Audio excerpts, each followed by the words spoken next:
The opinions expressed on this program are solely those of the individual participants and do not necessarily reflect the views of either Spectrum Generations or Time Warner Cable. Mature Lifestyle is made possible by Knowlton Hewins Roberts Funeral Homes and Cremation Service. Our homes are warm and welcoming, and we take care of you and your family like we would our own. Call us anytime. We are here for you.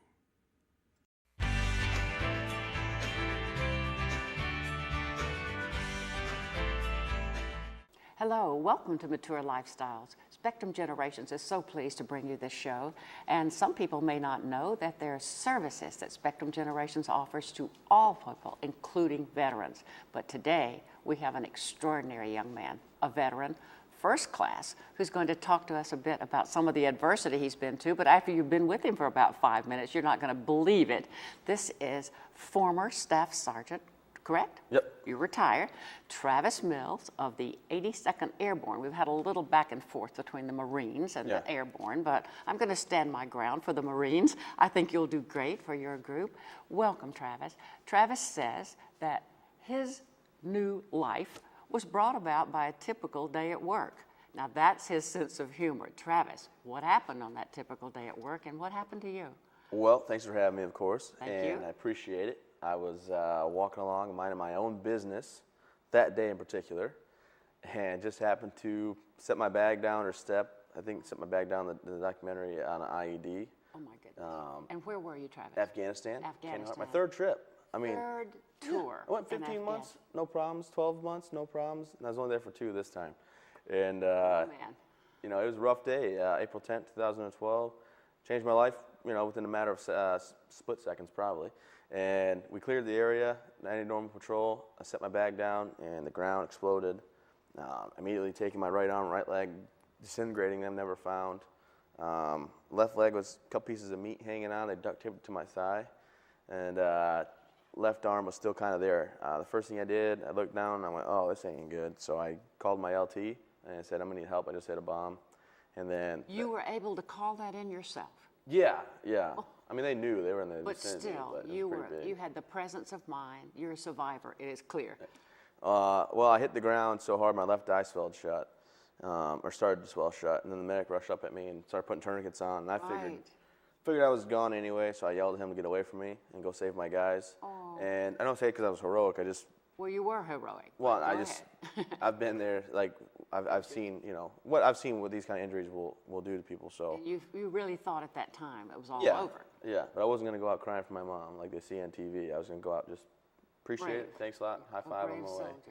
But well, you have a saying that I read about. Never give up, never quit. Which I wasn't quitting that day. Mm-hmm. I just had 2 other guys that got hurt with me. You were thinking about somebody else. Yeah, who wounds were probably lesser than mine. So everybody survived. Everybody survived that day. You had the worst injury. Oh, yeah. And they all rushed to your help. And well, the medic ran up and put tourniquets on immediately with my platoon sergeant. They got me all stopped up. Had a severed artery under this arm that was kicking blood out pretty good.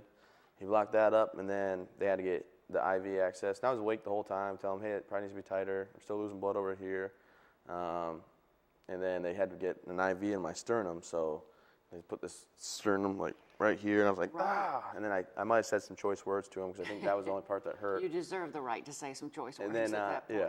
Then they gave me a fentanyl pop, which I chewed up. I don't like suckers, so I chewed it up. And I said, okay, give me another one. They said, we can't give you another one. Why'd you chew that? I said, I thought I was supposed to. And I was yelling for my soldiers at first, and then they yelled back they were okay.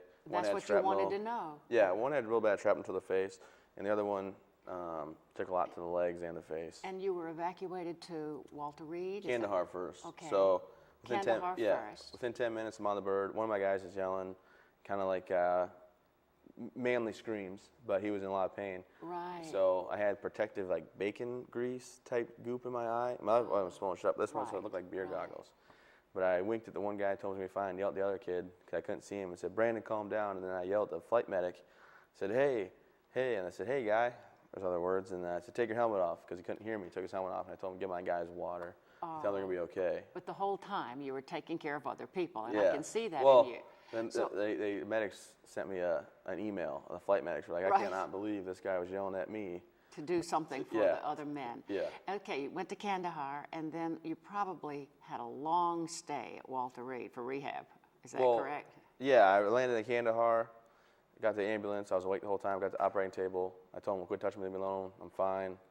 And then they knocked me out. Last thing I said was my baby girl, I'm never going to see her again because I happened to have a 6-month-old at the time. You had a 6-month-old. Yeah. All of that was going through your mind. You might never see this baby again. Yeah. And that's Chloe, is Yep, that correct? That's my daughter, Chloe. Okay. And then they knocked me out medically. Then April 12th, they took me to Bagram, Afghanistan. They cut my hand off the rest of the way because I still had a couple fingers. And They were trying to say. Yeah, as the skin best they necrotized. could. They couldn't. And then on April 12th, after the surgery, they flew me to Germany. And I was in Germany, and they woke me up for the first time 4 days after my explosion. And wouldn't you know it, happy 25th, Travis. Your birthday they woke me up in Germany, yeah. But they woke me up on my birthday for the first time. Yes. My brother-in-law happened to be there with me. Good. He hopped on the flight in Kandahar. And Is he military also, Oh, yeah. your brother-in-law? Yeah, that's how I met my wife. All That's right. another story. We're but going to talk cool. about that story in a moment because But, your life is very inspirational. Then I woke up and I asked him how my soldiers, and I said, am I paralyzed? He said, no. Oh. And I said, you don't got to lie to me, Josh. I can't feel my fingers and toes. And he said, I'm not going to lie. You're not paralyzed, but you don't have them anymore. And then I guess I didn't talk to him for a couple hours. I said, oh. And I went to That's sleep. a lot to process, a Yep. lot to process. And then, a lot of people would have given up at that point, but not Travis. Well, I was too embarrassed to call my wife and talk to her. You didn't get to talk to her. You weren't ready at that No. point. You didn't want her to see you like that. No, I mean, I picked up all the heavy stuff. My first apartment, I carried the couch up the stairs by myself, the washer, Right. the dryer. Like, I was 6'3", 250 pounds of 6'3", sheer- 250. Yeah, of muscle. Not like 250 I understand. of too Strong. much. Yeah, but just it was rough. So April 17th, I got to Walter Reed for my first day. I rolled in. I guess I had some bleeding in my leg. They had to cut some more off. My wife had to sign off on it. It was really traumatic for her to see me like that. And she did get to see you then, though. She did for a couple seconds. How but did then that go? I don't think I talked to her. I just told her to sign I was yelling at her to sign the paper. Right. You still were uncomfortable with her seeing you Yeah. like this. Yeah. Then I went to the surgery, and the next, I think the 17th night or the 18th, whatever, she came in, and I wouldn't talk to her for like 2-3 days. I kept looking the other way. I'm And sure she understood. it was rough on her, but and then I just went to the hospital. Like I went to my inpatient ward and hung out there and had to figure out the new stuff that I was going to be a part of. And I had such bad pain they put me in this ketamine coma, which is like this horse tranquilizer and PCP mixture. Oh my goodness. And I was the second person in the nation to ever have it done.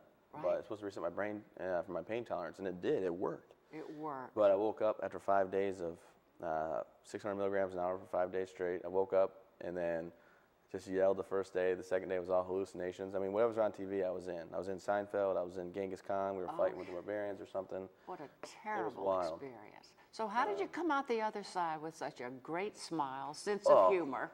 Well, I think I've always had that. The sense I of humor think and you the smile. probably have, but you didn't lose it. Yeah, well, it just comes to a point. Once I woke up from my coma, actually, they put me in, and I got out of the hallucination stage. This guy walked into my room with no arms and legs. He goes, "Hey, man, my name's Todd. How you doing?" And he's the second ever. I'm only the fourth out of 5.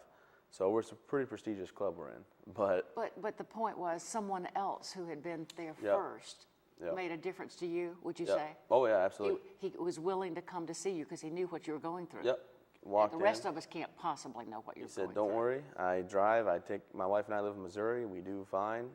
I get by, and you're gonna be okay. You gotta just take time to Did heal." that inspire you to talk to other people who It have did. lost limbs and who can try to Yeah. lead a life that's fulfilling? Yeah. The first person I talked to after that was a doctor. I said, "Okay, I'm gonna go to PT now, physical training, Okay. or therapy." He said, "No, you can't yet." I said, "No, I'm gonna go. So either I'm gonna jump out of bed and low crawl there the best I can, or you're just gonna let me go." And I got in an argument with him, and I called him every half hour for 4 hours straight until he finally gave said, up. "Yeah." Yeah, he said, "You can You're go." persistent too. Yeah. All right. Yeah. So I went to PT for the first time and laid on my stomach and fell asleep with a heat pad on my tired. back. Oh, it was just like stretching my pelvis out and everything. This was tied in funny to my pec, so I was like Right, here, and they had to right, like stretch it out. But I can really wing it now. You don't want to catch that one to the old jaw. But then once I got up to feeling better, I made it a point to, for a year and a half I was there, I visited everybody that was inpatient. Because you knew what that visit to you. Yeah, and then when I got my legs, like it took a while. Like it took I think 4 weeks to get my arm and get to use it, and then 7 weeks to walk again, and then Only 7. yeah, That's a long time, but still, it's pretty amazing. yeah, 7 my first weeks. steps. It was shorter legs and stuff, but so I did that, and then That must have taken a lot of concentration and hard work on your part. Yeah. Well, yeah, stubbornness. And I think. was your wife able to stay with you? I know you had Oh a yeah, young yeah. They baby. have it all set up there. They have inpatient housing, so How it's just like an apartment. Fabulous. It's important to have family there supporting you, isn't it? You know, it's not just me going through it. It is the family. Exactly. And my wife has some of the best friends she's made there. Matter of fact, she's in some group texts with like 6 other wives or 5 other wives. They talk about And they completely help each nothing. other. Or cooking but yeah. or whatever. Yeah. I just read on Facebook, actually, I have a friend who's just come back from a tour in Afghanistan. He was gone for 11 months. And he says, every time somebody says, thank you for your service, I want to say, thank my wife for her service, because Yeah. she put up with me the whole time I was gone in terms of taking care of the family. And you're probably saying the same thing about Kelsey. Yeah, well, Thank Kelsey for yeah. her service. No, absolutely. Well, for the first after the first week of getting hit, and I got home and I finally started talking to her, I just told her, hey, it's not much in the bank account. Whatever it is, take it. Take Chloe and go. You don't have to put up with this. So you gave her permission to leave because you felt that I was just gonna be a burden. you didn't want to be a burden. Yeah. So I told her to go, and if I wasn't so bruised and bandaged up and swollen, I think she would have hit me. But she just said nope. She never we're good. ever lost faith in you, No. did she? No, she said we'll get through it. So every day I was working harder to get more independent. So she inspired you to work harder. Well, if she was going to put up with me, I might as well not have her be Exactly. my second mom. Even though wives are kind of like a second mom, make You sure be we do the careful. right You're on stuff. TV. Well, they are. I mean, All But right. All right. the more independent I got, the better off I knew we'd be. So started walking, and I dressed myself, finally could shower myself, feed myself, and just it took a little bit of time. It took 19 months to retire fully and be fully rehabilitated. Right. So Travis, you have gone through an unbelievable experience, and you have realized how important it is to share that, to help other people. Tell me a little bit about what you're doing. You set up a foundation? I did. I set up a foundation. I go around speaking. I did some other stuff, but I just felt like And are you funny when you're doing that? I try to. Yeah. I think you were going to be a stand-up comedian before this happened. It's a possibility. Yeah. I don't And feel who do like you talk to? What kinds of groups? corporations bring me in. So you're high schools bring available me to in. talk to anybody who would like to be inspired by your story if they contact you Yeah, at this I've foundation. talked to like medical staffs, things like that. I go in there and I just tell them the biggest thing. My nurses and everybody at Walter Reed, I wasn't the first person they've ever seen, so they weren't shocked from it. They were just like, hey, we'll work as hard as you want to work. I'm here for you. But it was up to you. Yeah, but it's up to you. So like I took my rehab as a 9 to 5 job. So where I got 1 hour PT, 1 hour OT a day, and that's all you were slotted for. I could you stay made for it 4 full day. hours. So I would stay 4 hours of physical training or physical therapy, and then 4 hours of occupational therapy. Wow. And is then- that what you tell others who are working through this thing?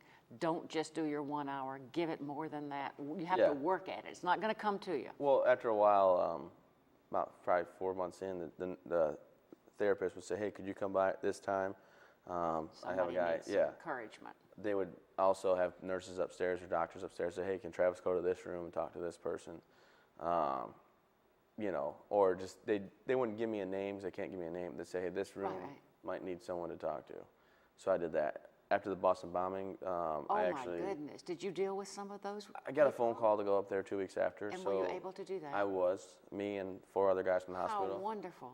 Assembled a team, and then there's kind of some red tape. So after the second day of just sitting around, my buddy and I just decided, let's just go up the elevator. We know where they're at. So we went up the elevator, started walking around. The Why nurses am I and not doctors. surprised at you? Well, That's great. I was trying to respect what they I said was understand. going on, but you wanted to help the people who. yeah, and I really think I did. I think we all did, and it went well. And let them know like it's okay. People are gonna stare. Like for me, when I first got stared at, I was very angry at people. Like, what are you looking at? Then I get it. I do look funny, so I accept it. Well, Travis, you look wonderful, but I'm going to ask you to wait a minute. We're going to have to take a brief break, and we'll be right back with more conversation with this extraordinary man who never quits and never gives up. Spectrum Generations. Live healthy. Live well. Get answers. Get connected. Spectrum Generations. Specializing in the art of aging. Life should be celebrated. It's a special day when family and friends gather together to celebrate the life of a loved one. A celebration of life helps us honor our loved one and keep our memories alive. Whether you're planning a traditional funeral, a creative celebration of life, or a blend of both, at Knowlton Hewins Roberts, we are truly committed to meet the personal and unique needs of you and your family.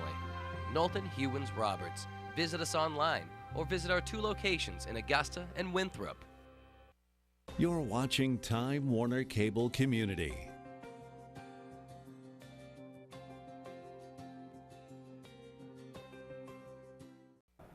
Welcome back to Mature Lifestyles. We're having a marvelous conversation today with Travis Mills.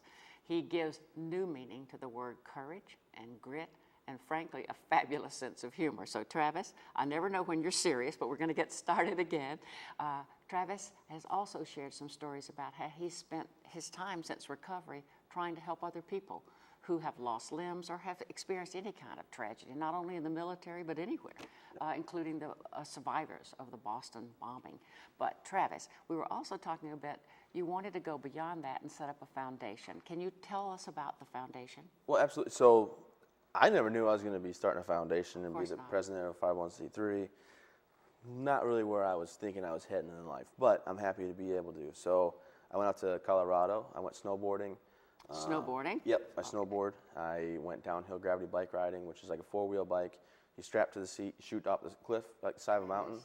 You got brakes between your thighs, you duct tape this arm's on, you duct tape to your my God. handlebars. No, it's phenomenal. You Went like give 5 new meaning to courage, but go ahead. And then whitewater rafting, canoeing, kayaking, everything like that. So, you know, if I can do it in Colorado, Maine is a beautiful place, and it has basically everything that Colorado has. So why not be able to do it here? And then they're like, well, wow, we could start a veterans camp, you know, for all veterans. And the thing that's special about mine, it's not just for wounded warriors. It's not just for 1 week out of the year for veterans. You know, I'm going to try to be able to fund and buy a place this fall, actually. Really? And then I'll be able to hopefully set it up so I can get people from the older generation warfighters and the younger generation warfighters together at American Legion posts, VFW posts, and bring the whole post out with their families and have them go, you know, out whale watching one day, and the next day go golfing, and the next day just set up different events for them. Anything they want to do. Anything they There are wanna no do. limits, But right? I feel like the best healing I got was around, you know, just sitting around a dinner table with my wife and my friends, and then all of us just hanging out together. So whether they have a You problem were or not, treated just like you always were, Just normal as part of the person. family. That's what you want Yeah. more than anything. you know, and that I think that the American Legion VFW can do such great things with volunteer work and take away this, like, oh, you're a veteran, you must have that PTSD everybody talks about. You must, you know, have some kind of issues. Where were you hurting more, you know, as opposed to we work hard in the Army, in the military in general, not so much Marines. Oh, wait, we can't re-edit. They do work hard, Marines. I'm just kidding. But, you know, they work hard. They can do volunteer work. They can help, you know, build infrastructures, and they can be proud to know Right. that, let everybody know they served.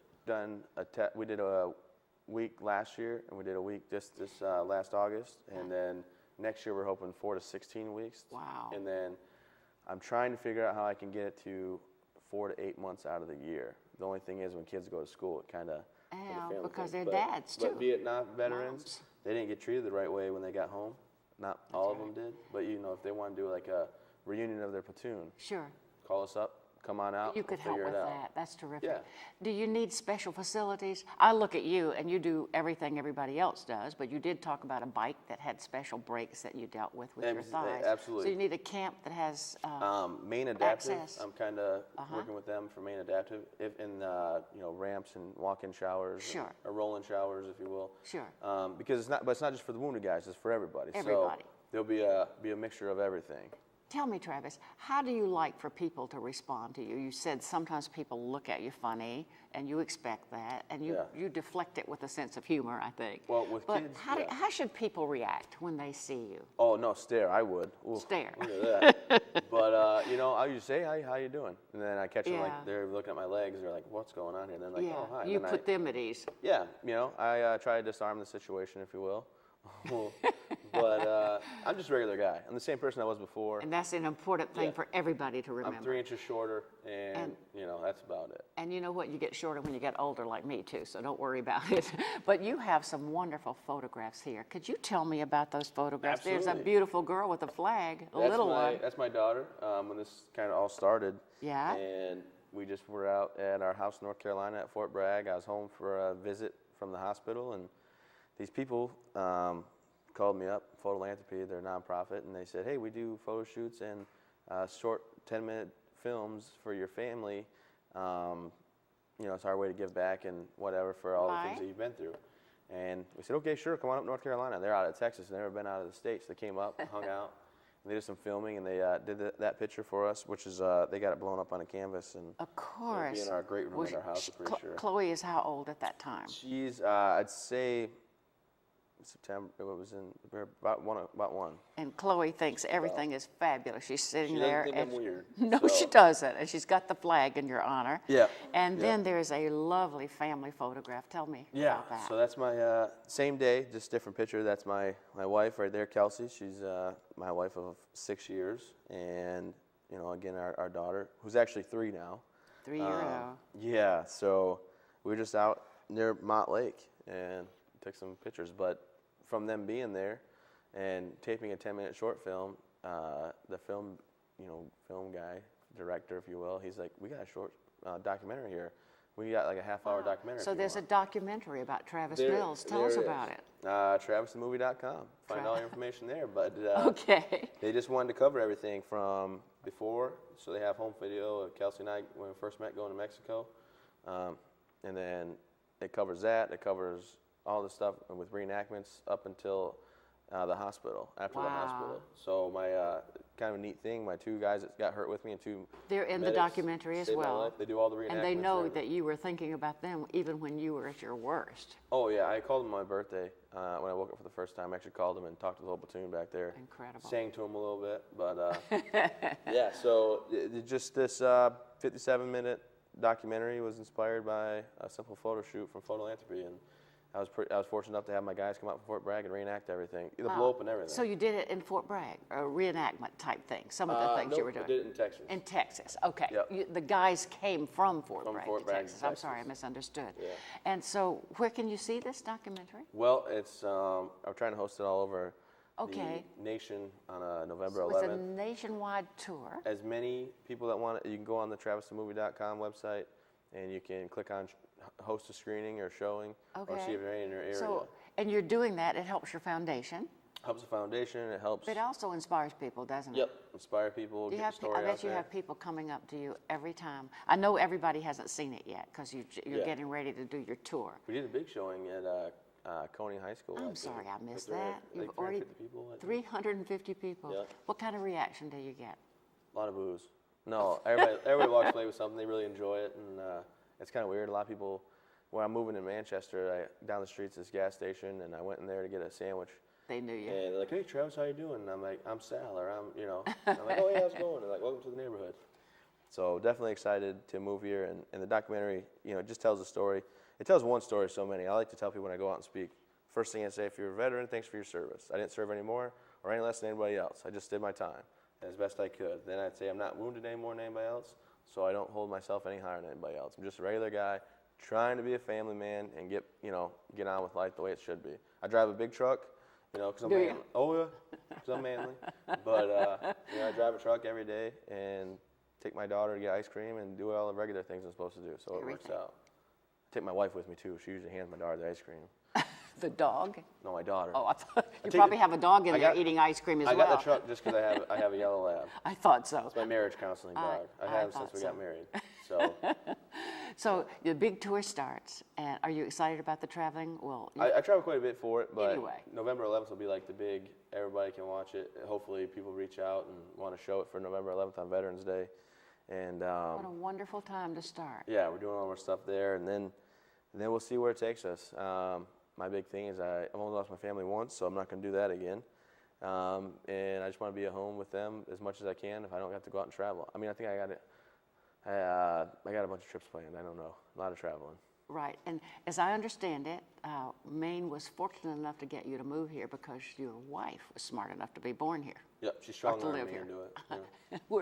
We're delighted that Maine has benefited from that kind of marriage. What else would you like to tell us about your family and your struggles and also your fun? Sounds like you have a lot of fun. Yeah, it seems like whenever I talk to anybody, they always want to get on my level. So they want to tell me something horrible that happened, and then I just talk to them and say, "Well, I'm sorry to hear that," but really just You know that every day it's not gonna, don't live life like, oh, it's gonna be, it could get worse. Just know every day's gonna get better. It's gonna keep going, and that's how I do it. I'm just like, you know what, it can get better. It'll get better tomorrow. I would never imagine that when I got hit, I would never think that I would be moving to Maine. I'd be on a pontoon boat. I'd hop down the ladder, take my arm off, hop down the ladder, and then go swim with my daughter in Cobbossee Lake. But you can do all of those things. Is there anything else that you're hoping to happen in sort of research and artificial limbs and prosthetics and that sort of thing? Well, do you think you're at the top of what's out there for now? Oh, absolutely. And, but there's a procedure I want to get done. My wife's telling me not to. It's called osteointegration. They Okay. take the bottom of your leg and they slice it open. They drill your bone out. They hollow it out and take a big steel rod and run it up your bone to about up high, and then they run it out of your skin. And then your legs click on and off. They don't no more sockets. But the skin's not permeable enough, it's like an open wound. But there's still a lot of research going on, isn't there? So, absolutely. I mean, so that if I can people do this. can become more mobile. And are you thinking impulses to that? No, It's your muscle. the muscles in the arms. But yeah. are there things that you can think impulses to? I think there are, but Yeah. the hands I have for those aren't strong enough to pick up my weight. Right. I either got to give up cheesecake, or just not do that arm. Okay. So I'm not giving cheesecake up. No. And at Walter Reed, that's as you said, a place that families come and that's where your wife made lots of friends because she needed that support too. We have like Yellow Ribbon Fund that will host, wives doing wine tasting and painting, or day at the spa. They make sure they take care of the families, or like a day in a fair with you take your kid and everything and stuff like that. So and that's very important to you, isn't it, to have that support of your family, and your family also needed support. Because that must have been very frightening to your wife when she first heard about you. Number one was, is he still alive? That was the most important thing. They told her they didn't know if I was going to be. So right, and then she had to deal with your willingness to let her back into your life because you were a little bit concerned about she wouldn't want to stay. Completely embarrassed. So lots and lots of things that you've had to deal with, and look at you now. I want to know, were you a funny young man when you were in high school? Were you in trouble a lot? A lot. Uh-huh. A lot. And making jokes. Yeah, I tried to use my, skills of humor to get out of a lot of trouble. And it's meant a lot to you, hasn't it? What? Your humor. Oh, yeah. No, well, get out of trouble too, probably, based on what you're saying. But I'm also thinking of dealing with this. It helps me disarm people. I tell little kids I'm a transformer. Now, First they're scared, then I tell them me and Iron Man are going on a mission later. Now, I know you did something pretty extraordinary not too long ago. I think you did some skydiving. Is that correct? That is true. Governor I know that LePage's we're wife. taping this earlier, but you're getting ready to do, at this time we're taping, but you've already done it by the time. Yeah. Well, yeah. So me and Ann LePage are going to jump out of the airplane. So you're going to take she said she's a little nervous, I've read. Are you nervous? Nope. I've already done it before. Okay, you're not nervous. If the first parachute doesn't work and the second one doesn't work, then I might be nervous. Okay. It's too late then, isn't it? Oh, yeah. So that's why I said Mike. So what would your advice be to people who are trying new things, whether it's the skydiving or whitewater rafting or anything crazy new? What's your advice? Oh, go for it. Go for it. Why not enjoy the adrenaline rush? Be safe, Okay. but go for it. Okay, be safe, but go for it. Yeah. And why don't we end this program with your motto? You tell them what else. Never give up, never quit. I'm going to add to that, don't ever lose your sense of humor, because it makes you not only inspirational, but a lot of fun to be around. And I think it helps you, and it certainly helps other people deal with that, because everybody's a little uncomfortable at first because they're not sure what you want us to do. Yeah. But you make it so easy. Thank you, Travis. Thank you for your service. Oh, thank you for having thank me. Kelsey and Chloe for supporting you through all this. Absolutely. And thank you for being with us today. Travis Mills, an American hero.